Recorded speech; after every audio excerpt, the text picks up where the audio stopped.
On a fait exégèse de ce texte-là ce matin. Tu vas comprendre. Toi qui es dans cette vérité véritable, tu vas comprendre. Qui parlait ici? Qui parlait ici? Qui va nous juger demain? Qui on a accepté comme Seigneur Sauveur? Écoutez très bien. Cette grande commission est composée de combien d'articles? Article 1, évangéliser. Article B, faire des disciples des nations en les enseignant ce qu'on a gagné à Jésus-Christ. Article 3, les baptisants au nom du Père, du Fils et du Saint-Esprit. C'est-à-dire c'est l'ordre, après les avoir enseignés, baptiser les, ça veut dire.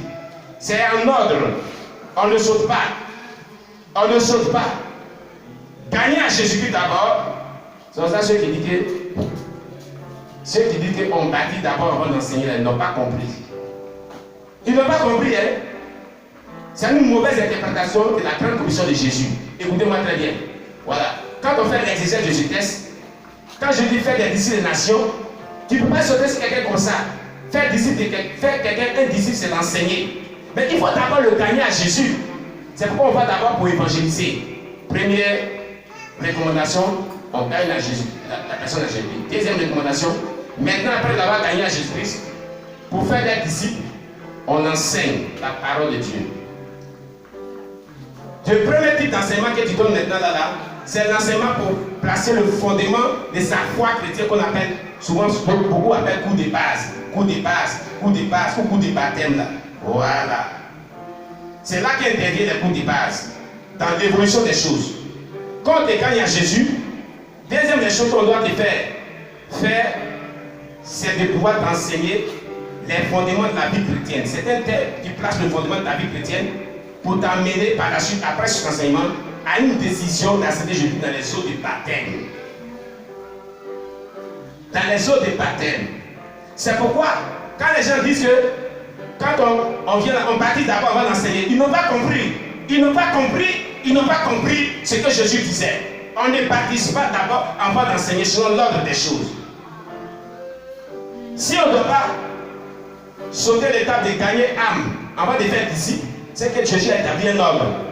On doit d'abord gagner à Jésus d'abord. C'est la première chose. C'est l'ordre. Dieu est un Dieu d'ordre. Après quoi, faire de lui des disciples. Mais tu ne peux pas faire quelqu'un des disciples sans enseignement. Donc, un premier type d'enseignement que tu dois poser dans sa vie comme fondement, les cours de base ou les cours de baptême. Parce qu'il est dit après baptiser. Quelqu'un qui ne connaît aucune leçon de la vie chrétienne, tu le baptises. Parce qu'il vient de gagner à Jésus, tu le baptises. Il ne sait même pas ce qu'on appelle le baptême. Il ne sait même pas ce qu'on appelle le baptême. Un frère des assemblées de Dieu m'avait approché quand il parlait de ça. Il a lui envoyé le cours de baptême qu'on l'avait, cours de base qu'on l'avait. Je lui ai envoyé. Il dit tiens, ça tombe bien, pasteur. J'ai des préoccupations et je voudrais que tu me répondes. Je suis dans mon assemblée chrétienne, assemblée de Dieu, selon les modes de fonctionnement. Il faut passer d'abord dans les eaux de baptême, on va pour que tu baptises. Et puis il y a un entretien. Il faut qu'il soit sûr que tu es bien converti d'abord, tu as bien compris la parole de Dieu, on va tout te baptiser. Il y a des questions qu'on te pose. Et on demande aussi à ceux que tu vis avec eux, pour que si tu es un enfant, ils donnent les accords. Moi je les ai dit, lui il a dit à ses responsables là que Jésus n'a pas dit, c'est dit baptiser-les et enseigner-les. Non. Non. C'est ce qu'on nous fait comprendre. Mais en réalité, le texte ne dit pas ça.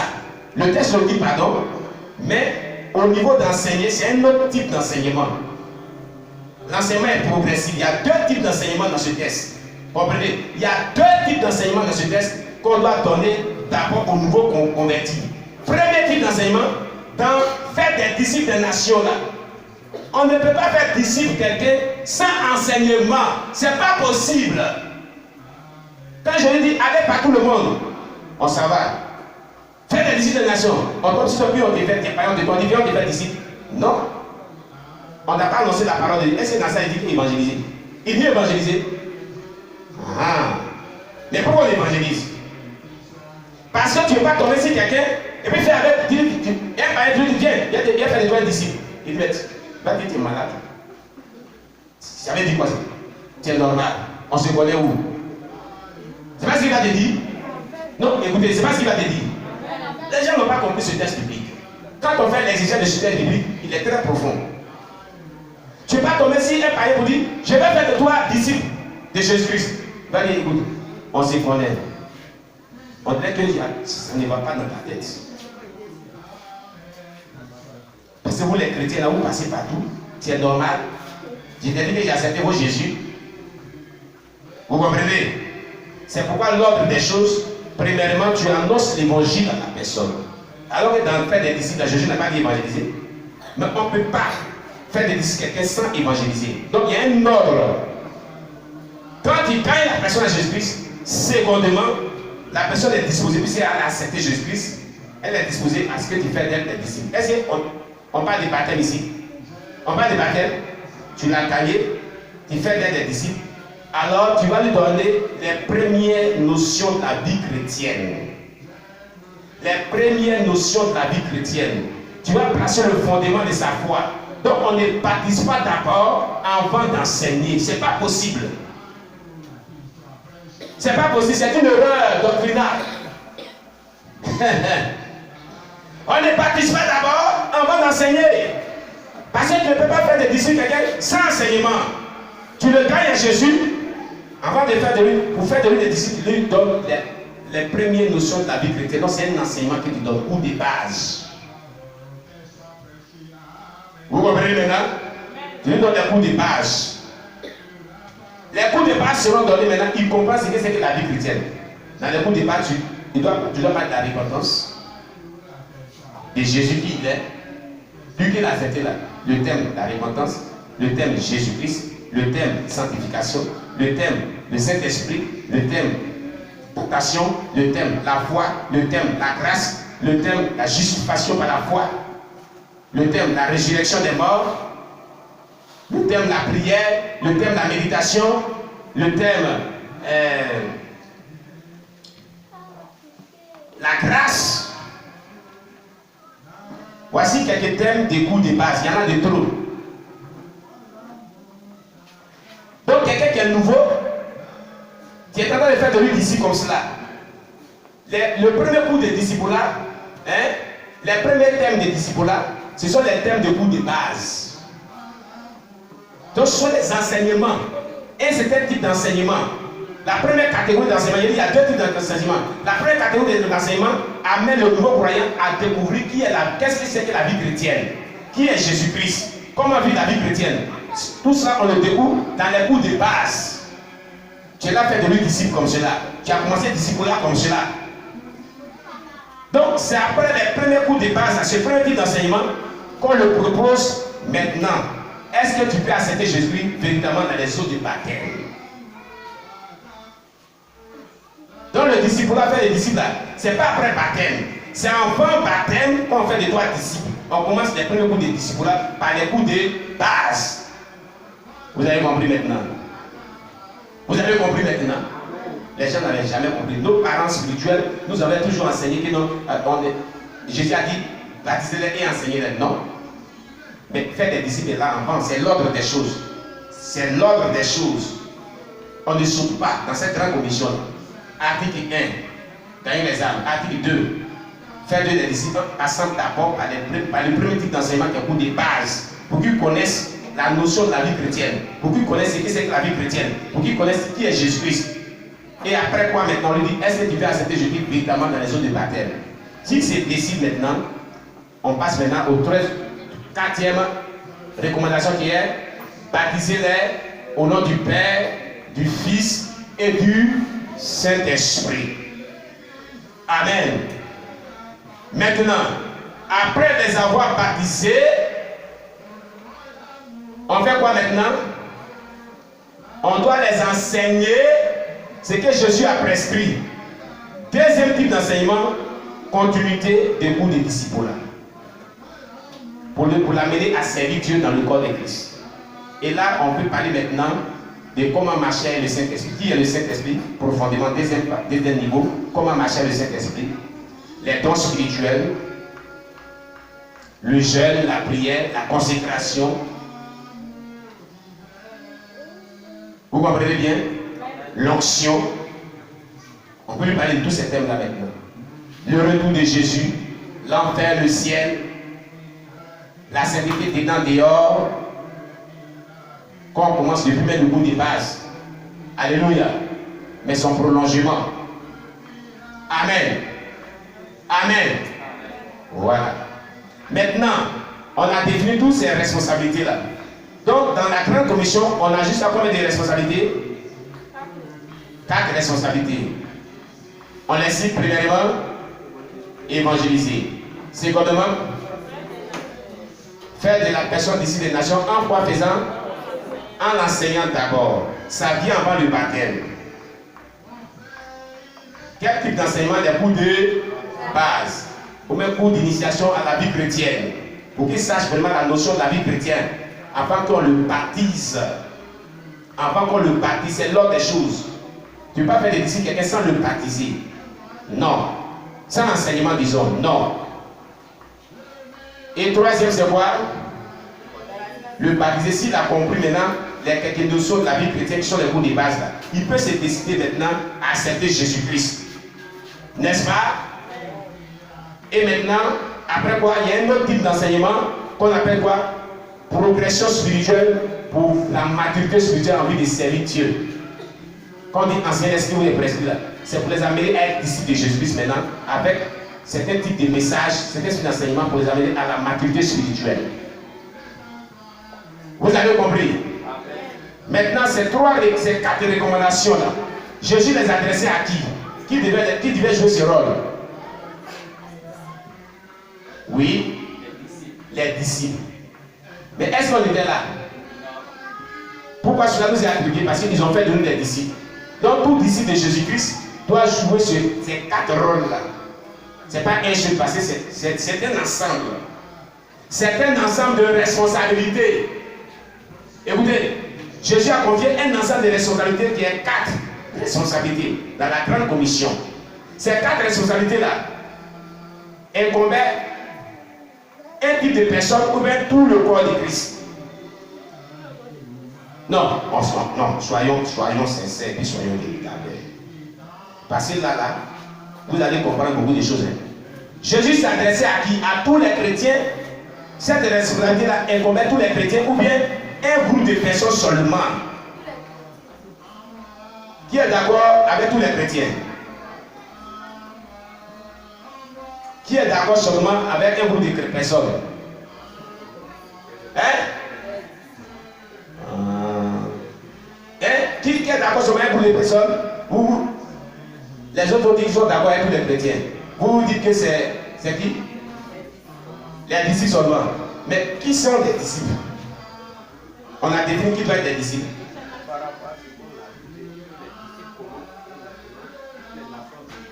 Des disciples. Là, quand les nations deviennent des disciples, là, ils croisent les bras, ils font quoi? Ils continuent à faire quoi? Ils respectent cette même recommandation. Donc, nos convertis qui viennent à Jésus, là, on les amène à être disciples, c'est ce que Jésus nous a dit. Ils sont disciples, ils vont jouer le rôle que les premiers disciples ont joué aussi. Donc, cette recommandation est adressée à qui? Dans le corps de Christ. Tous les chrétiens, c'est pour ça que vos camarades ont dit tous les chrétiens. Vous avez compris? Vous avez compris maintenant? Tous les chrétiens. Et quand on dit tous les chrétiens, il y a qui et puis qui compose tous les chrétiens dans une assemblée chrétienne? Répondez-moi aujourd'hui. Oui, répondez-moi aujourd'hui. Dans toutes les assemblées chrétiennes, on trouve qui et puis qui? Quel type de personnes on trouve dans une assemblée chrétienne? On trouve d'abord qui? Le pasteur. Après le pasteur, on va voir genre féminin, genre masculin. Dans les jeunes gens, il y a filles et il y a garçons. C'est pas ça? C'est tout cela qui font l'ensemble des chrétiens, non? D'une assemblée chrétienne, non? C'est pas ça? C'est pas ça? Vous voulez étudier la Bible, non? Quand on fait exégèse, là, c'est comme ça.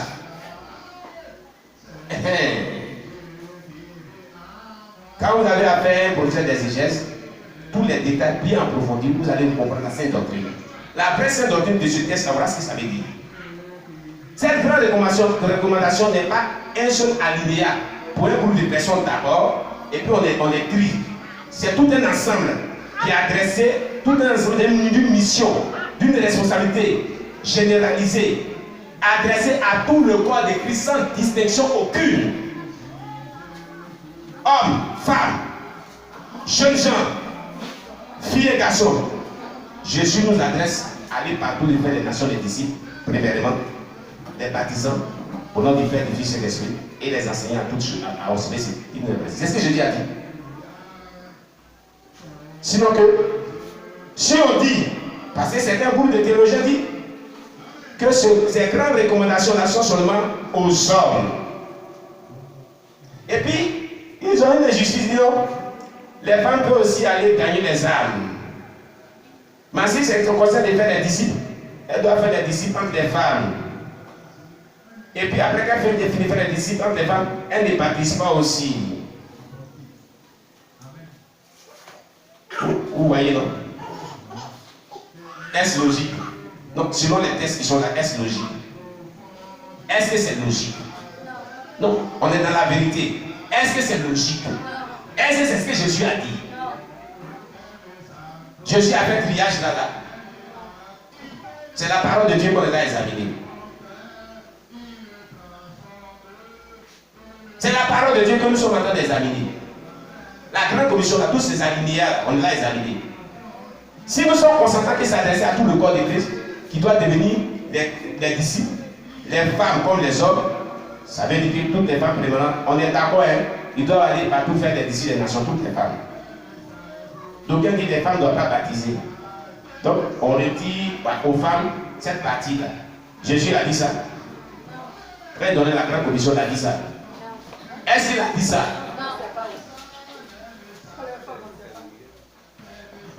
Dans ces alinéas-là, il a dit cela? Non. Si nous voulons, on n'a rien à voir avec ça, c'était les disciples seulement. Ils sont morts, c'est bon, on laisse. C'était pour eux. Ah oui? Dans le rôle des disciples, quand quelqu'un devient disciple, il doit faire quoi? Il doit évangéliser, il doit enseigner pour faire disciples des nations, il doit baptiser. Si tout le monde est appelé à être disciple, femme comme homme, tout le monde est appelé à faire ces mêmes rôles-là, c'est ce que ça veut dire. Ah, vous ne comprenez pas. Voilà ce que ça veut dire. Voilà l'interprétation exacte de ce texte. En exégèse, c'est ce que ça veut dire. Ce qui est rouge, on ne va pas dire que c'est noir. Mais on dit non. Les femmes n'ont pas droit à ça. Elles ont droit à évangéliser seulement. Non. Elles ne doivent pas enseigner. Elles ne doivent pas faire des disciples. Si elles doivent faire des disciples, c'est entre les femmes, elles doivent faire des disciples. C'est pas ce qu'on dit. C'est pas ce qu'on dit. Le maître Jésus, c'est pas ce qu'il a dit ici, dans la grande commission. Vous comprenez? La grande commission ici n'a pas donné de précision. Il n'a pas donné de précision. Vous savez pourquoi? Vous savez pourquoi? Je vais vous expliquer une chose. Pour qu'on comprenne les choses comme cela. Parce qu'en réalité, en Israël, quand on faisait le dénombrement des hommes et du peuple, on ne comptait pas les femmes. Mais ici, Jésus, sachant ça, il n'a pas fait de distinction. Pourquoi? Pourquoi Jésus n'a pas fait de distinction? Pourquoi il n'a pas dit que ce grand commandement-là est réservé typiquement aux hommes? Rien qu'aux des hommes. À ce moment, interdisons les femmes d'évangéliser. Ah oui? Interdisons-les d'évangéliser. Elles n'ont pas droit à l'évangélisation. Elles n'ont pas droit à gagner les âmes à Jésus. Parce que la grande commission commence par là. Si elles n'ont pas droit à enseigner, à baptiser, après elles vont gagner les âmes à Jésus-Christ, elles sont interdites de cette grande commission. D'ailleurs, quand Jésus parlait là, c'était aux hommes, les 12 apôtres là, au moment des livres, les femmes n'étaient pas là. N'est-ce pas? Maintenant, si vous dites que les femmes doivent évangéliser, vous commettez un péché. Ah oui? Parce que vous dites que Jésus s'est adressé aux hommes. Sur le mont des Oliviers, vous donnez cette dernière recommandation, c'était les hommes qui étaient là. Les femmes n'étaient pas là. C'est ce que beaucoup de personnes soutiennent. Donc cette grande recommandation, si on veut comprendre, ce sont les hommes seulement qui doivent être disciples dans le monde entier. Et les femmes ne vont pas droit à être des disciples, c'est ce que ça veut dire. D'où vient ce qu'on dit que les femmes doivent aller évangéliser seulement? D'où cela vient? Où cela est écrit que les femmes seulement doivent aller évangéliser? Elles doivent aussi évangéliser. Où c'est écrit? Dans cette grande commission. En exercice, on dit qu'elle dit l'écriture. Qu'elle nous dit ce texte biblique? Qu'elle nous rapporte ce texte biblique? C'est ce qu'on dit. On n'imagine pas quelque chose pour imposer au texte biblique. Non.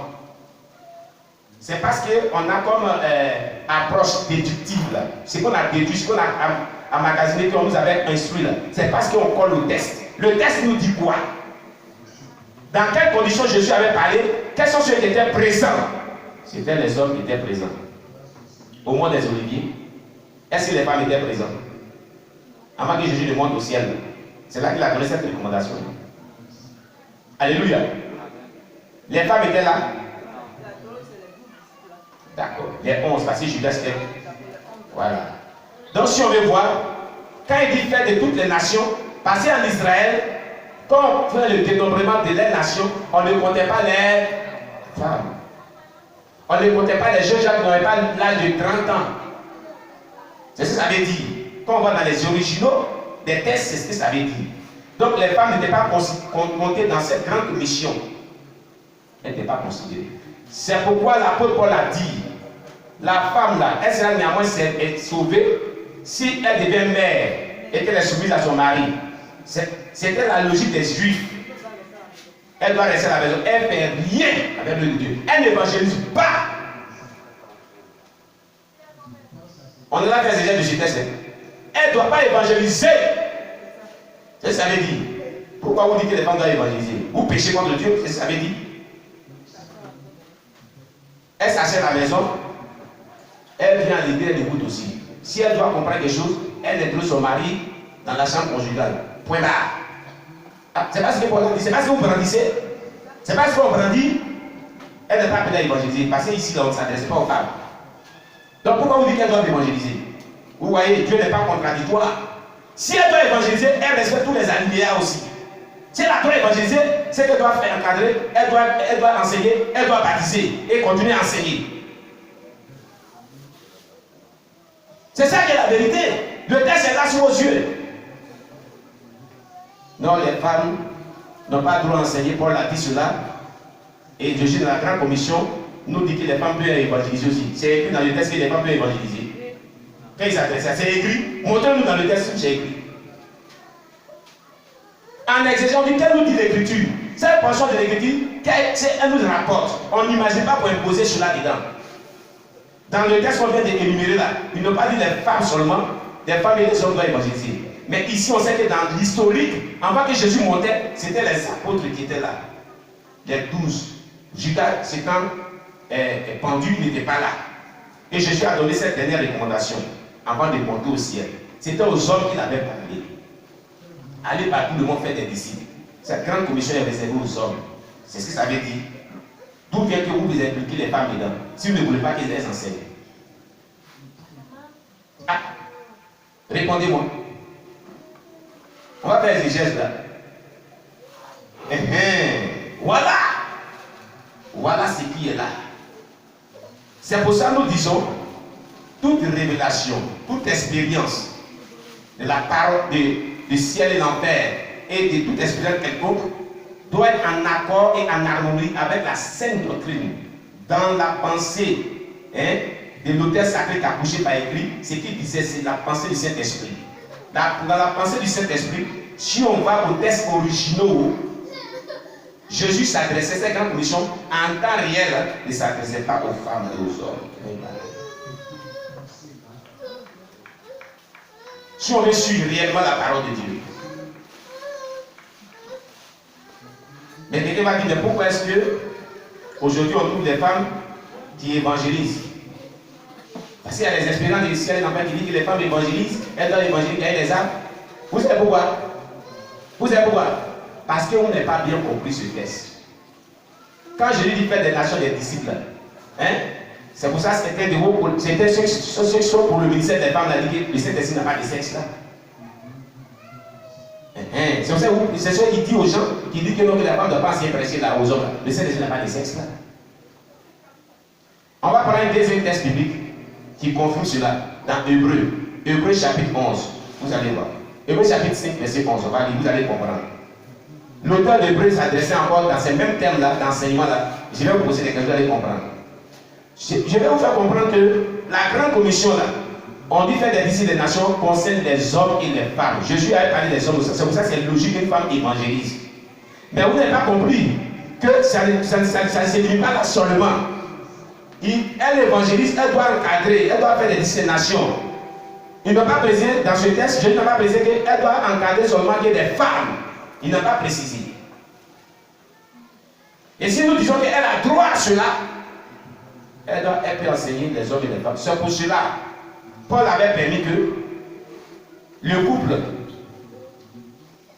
comment on les appelle? Ce couple-là, qui ont enseigné Apollos là. Priscille et Aquilas. Priscille a participé pour enseigner Apollos aussi. C'est pourquoi elle a participé à l'enseigner.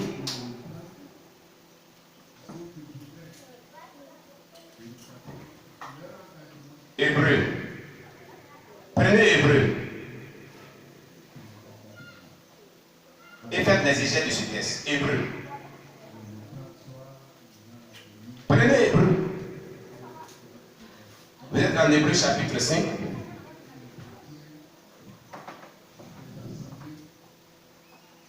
Hébreu.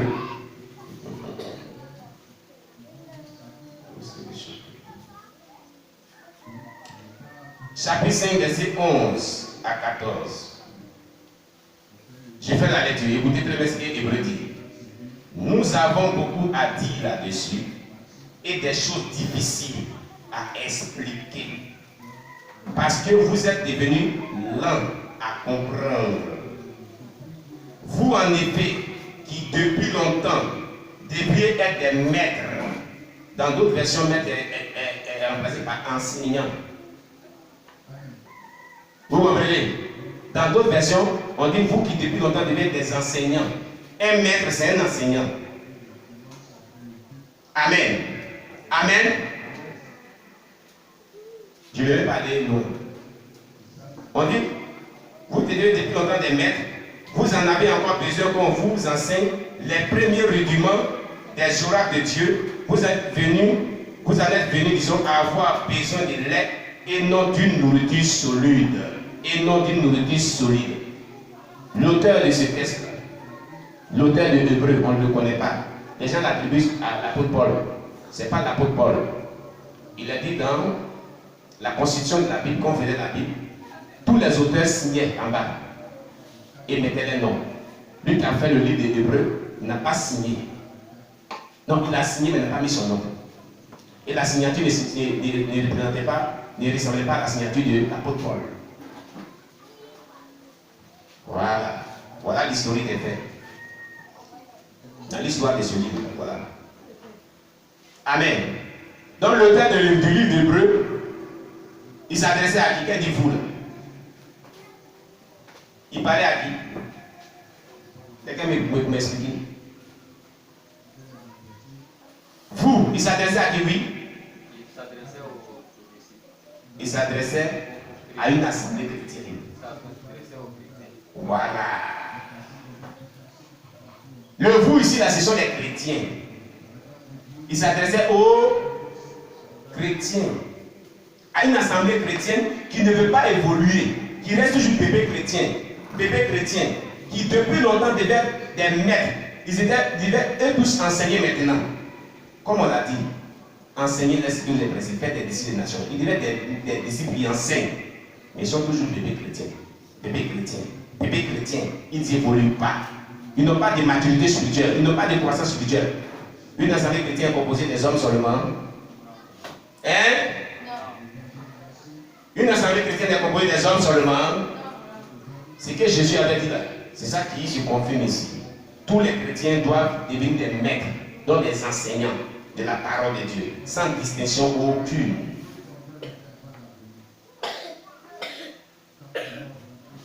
C'est ce que j'avais dit. Ici, on parle des chrétiens. Vous, les chrétiens, vous qui faisiez partie du corps de Christ, de cette assemblée chrétienne-là, il y a longtemps, On a beaucoup de choses à dire là-dessus.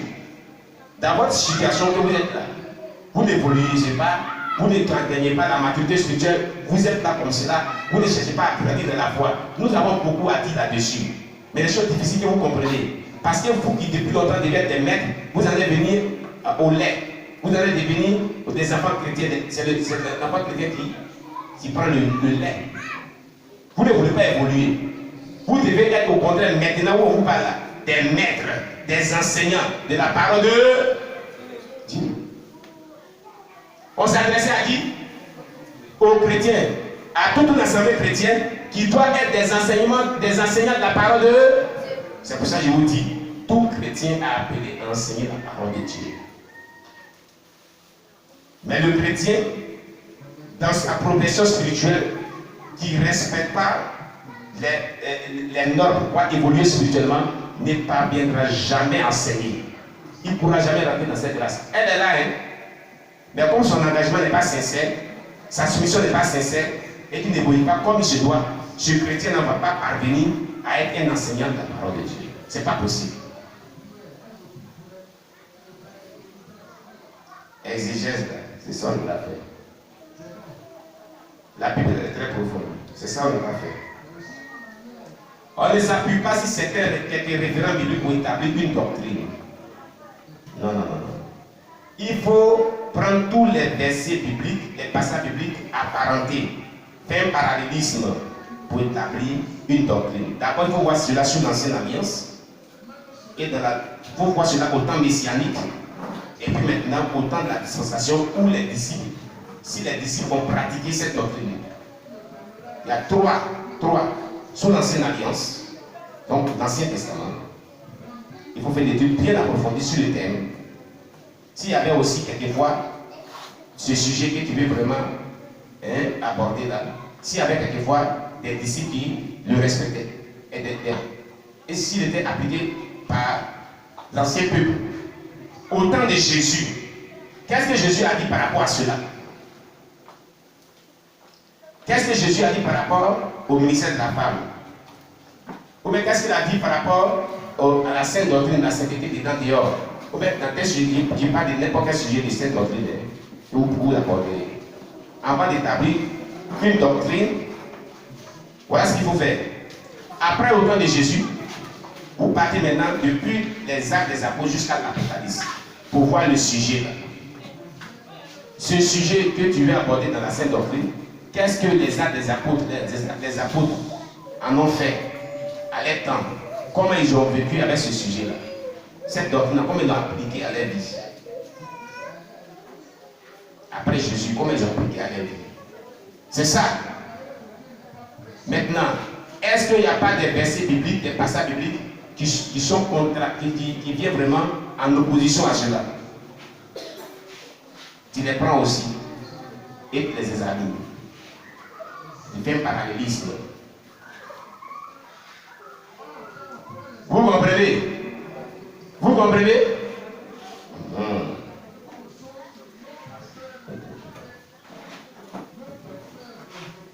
Il dit, l'apôtre Paul a dit que la femme, je ne te permets pas d'enseigner dans une assemblée des saints. C'est vrai. C'est écrit. Elle doit garder le silence. C'est vrai, c'est écrit. Donc, la grande commission, elle n'est pas dedans aussi. Ça veut dire qu'elle n'a pas le droit d'aller évangéliser. Parce que quand Jésus parlait, il ne s'adressait pas aux femmes. C'est ce qu'on doit dire. C'est ça qui est la vérité. Hein? D'où vient que vous voulez qu'elle enseigne? D'où vient que vous voulez qu'elle évangélise? Moi, je sais ce qu'il pose comme question. Où c'est écrit? Dans quel verset il dit que les femmes doivent aller évangéliser?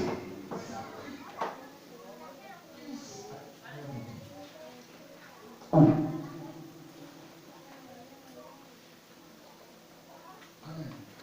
Amen. Je vais recenser ces versets.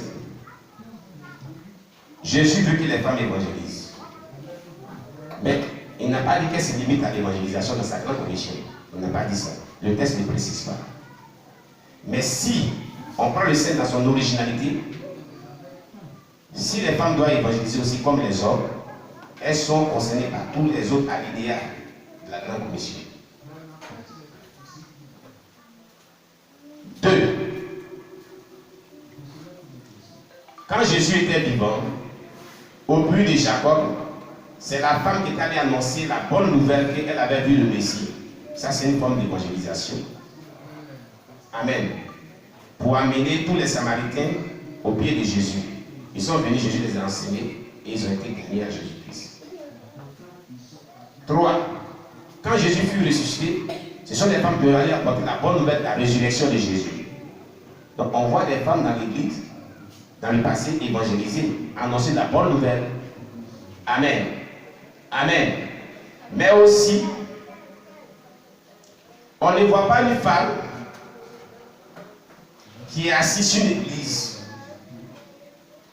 Oui, dans les actes des apôtres, on n'a jamais vu une femme diriger une église, pasteur d'église.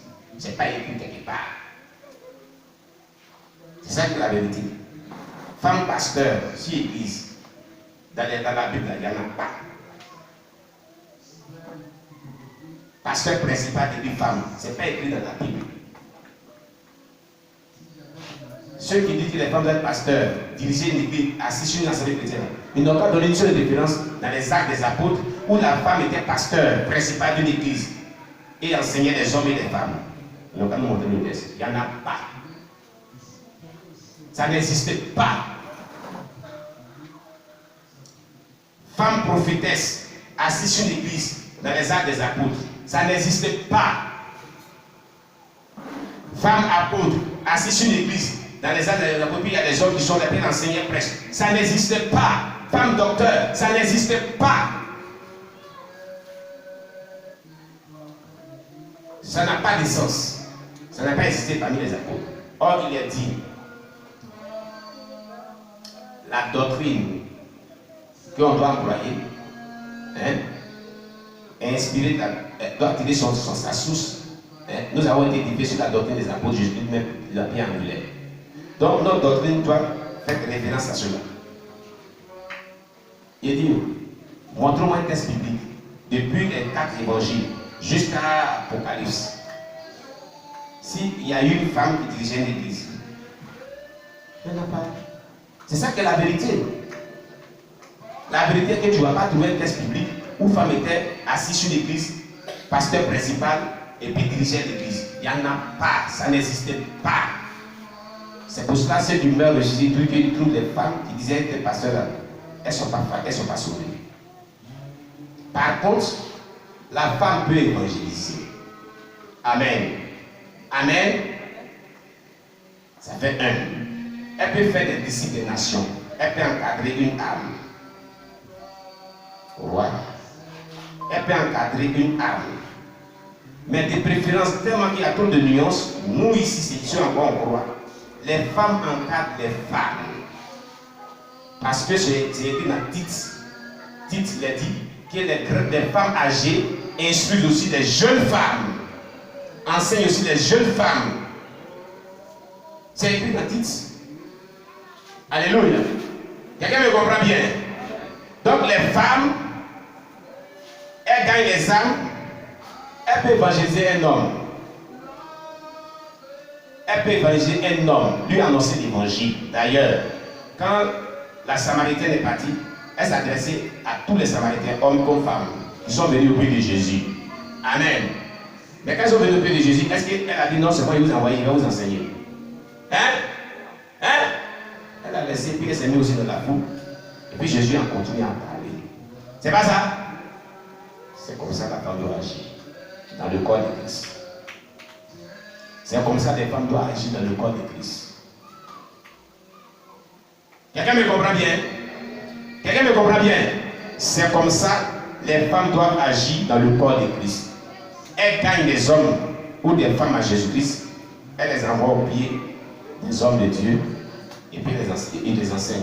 Maintenant, si elle atteint une certaine maturité spirituelle, elle connaît la sainte doctrine, on peut lui confier d'autres femmes à encadrer. Amen. Amen. Elle peut se réunir et puis prier ensemble, s'édifier ensemble sur la sainte doctrine, sur les enseignements bibliques, entre elles les femmes. Quelqu'un comprend maintenant? Quelqu'un comprend? Mais femmes, pasteurs, dirigeants église, ça n'existait pas dans la Bible.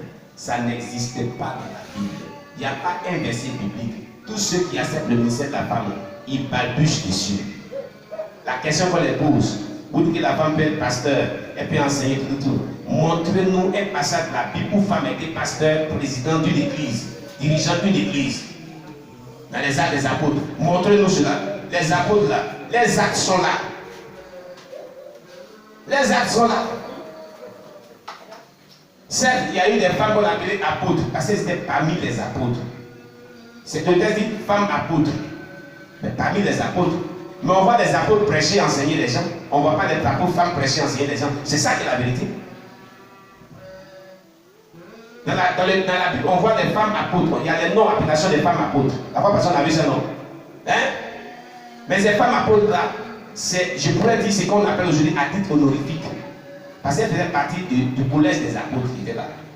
Mais tu ne vas pas voir dans la Bible un autre passage qui montre la femme apôtre en train de présider même une grande réunion de prière où elle est en train de diriger la prière, où elle est en train de prêcher, où elle est en train d'enseigner et les hommes sont là. Ça n'existe pas dans la Bible. C'est ça qui est la vérité. Ça n'existe nulle part dans la Bible. Depuis les 4 évangiles jusqu'à l'Apocalypse, ça n'existe pas. Quelqu'un me comprend bien? Quelqu'un me comprend bien? C'est pourquoi nous ici, nous sommes convaincus que la femme peut être appelée un ministère, mais au milieu des femmes, uniquement que les femmes. Parce qu'il n'y a pas eu quelque part dans la Bible, dans le Nouveau Testament, depuis les actes des apôtres jusqu'à l'Apocalypse, où la femme a exercé un ministère, dans une assemblée où il y a des hommes. Ça n'a pas existé. On n'a pas vu dans la Bible une femme en train de prêcher, enseigner, dans une assemblée, y compris les hommes sont là et les femmes sont là en présence. Ça n'existait pas. C'est les hommes seulement là toujours. Mais dans l'individualisme, on a vu Priscille, c'est le seul passage, on a vu Priscille et Aquilas enseigner Apollos. Ce n'est pas dans l'assemblée, en aparté, tête à tête. Petit a participé, à lui donner des instructions. C'est ce qui est écrit, c'est ce que la Bible rapporte. Ce n'est pas dans une assemblée chrétienne où la femme est la chair, où Priscille était dans la chair bien prêchée. Elle était à l'hôtel où elle prêchait. Ce n'est pas ça. Quelqu'un comprend bien? Quelqu'un comprend bien? C'est pour ça qu'Apocalypse dit à l'église, je ne sais pas si c'est là où c'est ou quoi là, que ce qu'il apporte de toi, c'est qu'il laisse la soi-disant femme appelée prophétesse Jézabel enseigner les gens. C'est pour ça que la Bible dit ça. Parce que ça ne doit pas exister. Parce que ça n'a pas existé. Parmi les apôtres, ça n'a pas existé et ça ne doit pas exister. Quelqu'un me comprend bien ce matin? Quelqu'un me comprend bien ce matin? Oui. Ça n'a pas existé et ça ne peut pas continuer à exister. Là où ça existe, ce sont les déviations. C'est une mauvaise compréhension de la sainte doctrine. Amen, amen. Amen, amen. Amen, amen. Femme pasteur, établie sur l'église, ça n'a pas existé dans la Bible. Femme prophétesse, établie sur l'église, ça n'a pas existé dans le Nouveau Testament. On a vu des seul établis sur le peuple de Dieu. Parce que les hommes avaient vraiment refusé de parler mauvaise conduite, de parler mauvaise relation avec Dieu, que Dieu avait fait ça. Mais c'était pour un temps. Elle était juge et prophétesse. Mais pas prophétesse dans la même fonction de sous la nouvelle alliance. Les prophètes Esaïe, prophète Jérémie, prophète Habakkuk, prophète Moïse et autres n'ont pas la même fonction que les prophètes du Nouveau Testament avaient. Il y a le prophétisme sous l'ancienne alliance et il y a le prophétisme sous la nouvelle alliance. Il y a la fonction de prophète sous l'ancienne alliance qui a vraiment des principes qui sont différents aussi du prophétisme qui est exercé sous la Nouvelle Alliance dans le Nouveau Testament. Quelqu'un comprend ce que je suis en train de dire? Amen. Comprenez cela. Alléluia. Donc évidemment, on accepte la grande commission de Jésus-Christ. Tout le monde est appelé à enseigner. Amen. Mais dans l'enseignement, il y a... Ce n'est pas liberté dans libertinage. Il y a des balises. Femme enseigne femme. Homme enseigne femme et femme. Femme et homme là-dedans. Vous comprenez? Vous comprenez? C'est ce qui est là. Que Dieu nous bénisse. Que Dieu nous bénisse. Donc, vous devez comprendre que quand tous ceux qui sont dans la sanctification disent qu'ils n'acceptent pas le ministère des femmes, le ministère des femmes, le ministère des femmes, ce n'est pas faux, c'est vrai. Ils ont des raisons qui sont très vérifiées et vérifiées dans la Bible. Parce que dans la Bible, si vous faites les exégèses, vous étudiez depuis Matthieu jusqu'à Apocalypse, tu ne vas pas voir une femme qui est assise sur l'église. Ça n'existe pas. Qui est premier responsable de l'église, ça n'existe pas. Qui est fondateur, qui a fondé l'église, ça n'existe pas non plus. Qui est en train d'enseigner ou prêcher dans une assemblée où il y a des hommes, ça n'existe pas aussi, ça n'a pas existé. Au contraire, ce sont les hommes seulement qu'on a vu. Qu'est-ce qui est écrit dans la Bible? Par moment, la femme, on a vu dans le titre que la femme âgée encadrait les jeunes filles. C'est écrit dans la Bible. C'est ce qui est écrit dans la Bible. Donc, femme prophétesse qui est pasteur dans une église, c'est du désordre dans le corps de Christ. Ce n'est pas l'ordre. Femme pasteur assise sur l'église dans une assemblée chrétienne, c'est du désordre. Ce n'est pas l'ordre. Femme apôtre qui dirige l'église, qui a fondé l'église, c'est du désordre. Ce n'est pas l'ordre. Tout ce que nous faisons dans l'œuvre de Dieu doit être amené à l'aune de la parole de Dieu, c'est-à-dire à la vérité publique pour pouvoir voir si c'est écrit dans la Bible. Écoutez, les chrétiens de Béret, lorsque Paul les enseignait, qu'est-ce qu'ils faisaient? Ils examinaient les ce qu'on leur disait pour voir si c'était en accord avec les Saintes Écritures. C'est pas ça? Hein? Acte chapitre 17, verset 11. Acte chapitre 17, verset 11. Les chrétiens de Béret étaient loués parce que tout ce que Paul les enseignait, ils examinaient toutes choses à la lumière de la parole de Dieu. Examiner à la lumière de la parole de Dieu. S'il y a eu une seule fois dans la Bible, une femme qui était pasteur principal d'une église, où les hommes étaient peut-être établis sur eux, vous avez vu ça quelque part? Vous avez vu ça? Ça n'existe pas. Si tu as une fois lu la Bible, toute la Bible, tu ne vas pas voir ça dedans. Ça n'existe pas. Qui a une fois fini de lire la Bible une fois? Tu as lu de Genèse jusqu'à l'Apocalypse, mais tu as lu du Nouveau Testament jusqu'à la Bible, l'Apocalypse. Si tu as une fois lu toute la Bible, si tu n'as pas encore lu la Bible, je te conseille de lire simplement pour prendre des informations. Tu ne vas jamais voir une femme qui est établie sur l'église dans les arts des apôtres, sur une assemblée chrétienne, ou qui prêchait en présence des hommes, ou qui enseignait enseignant des hommes. Ça n'a pas existé. Quelqu'un comprend maintenant? Quelqu'un comprend ce qu'on dit là?